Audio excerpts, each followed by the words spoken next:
खबर संस्कारधानी जबलपुर से, जहां पर अफगानी नागरिक को लेकर एक और अपडेट यहां पे सामने आया है। अफगानी नागरिक अकबर भी यहां पे करता था फर्जी पासपोर्ट बनवाने में दलाली। एटीएस की पूछताछ में अकबर ने 2.5 लाख रुपए तक की रकम वसूले जाने की बात को कबूल किया है। इसके साथ ही अकबर ने सोहबत के जरिए अपना पासपोर्ट यहां पे बनवाया था। इकबाल का भी पासपोर्ट बनवाया था। एटीएस ने तीसरे अफगानी जो नागरिक है इकबाल को कोलकाता से अरेस्ट कर लिया है और अब तक एटीएस ने इस पूरे मामले में 6 आरोपियों को गिरफ्तार कर लिया है। ज्यादा जानकारी के साथ विजेंद्र हमारे साथ फोन लाइन पर जुड़ गए। विजेंद्र, अब तक 6 आरोपी गिरफ्तार किए जा चुके हैं और क्या कुछ खुलासे हुए?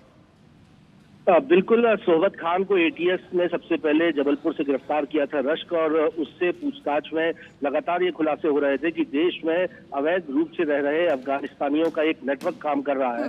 सोहबत के ही संपर्क में 20 से ज्यादा तरह से रह रहे अफगानी शामिल थे, जिनसे 5 से 10 लाख का ट्रांजैक्शन भी एटीएस को मिला था, जो पैसे लेकर अफगानी नागरिकों के भारत के जबलपुर के पते पर फर्जी पासपोर्ट्स बना दिया करता था। तो अब तक सोहबत की निशानदेही में पहले अकबर को गिरफ्तार किया गया और ये पाया गया कि अकबर ने भी 2.5 लाख रुपए लेकर मोहम्मद इकबाल नाम के शख्स का, जो कि अफगानिस्तान का रहने वाला था, उसका एक फर्जी पासपोर्ट बनाया था। उसे भी कोलकाता से एटीएस ने गिरफ्तार कर लिया है। फिलहाल 6 आरोपियों की गिरफ्तारी हो चुकी है, जिसमें 3 अफगानी नागरिक शामिल हैं।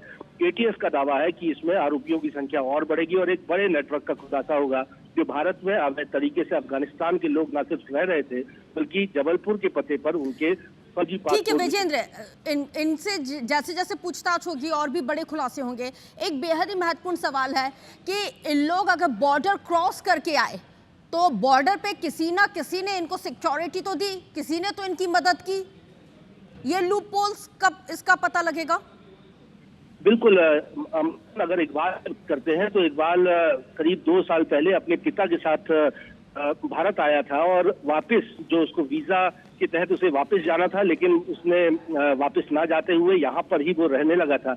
उसके पिता जरूर दुबई चले गए थे, लेकिन वो यहाँ अवैध तौर पर रह रहा था और यहाँ रहते हुए, यानी वीजा शर्तों का उल्लंघन करते हुए अफगानिस्तान नागरिक आ तो जाते थे भारत, लेकिन वापस नहीं जाते थे और यहाँ छिप कर रहते थे और फिर भारत के ही नागरिक। चलिए, आप नजर बना के रखिएगा। अपडेट आपसे आगे मिलेंगे। शुक्रिया जानकारी साझा करने के लिए।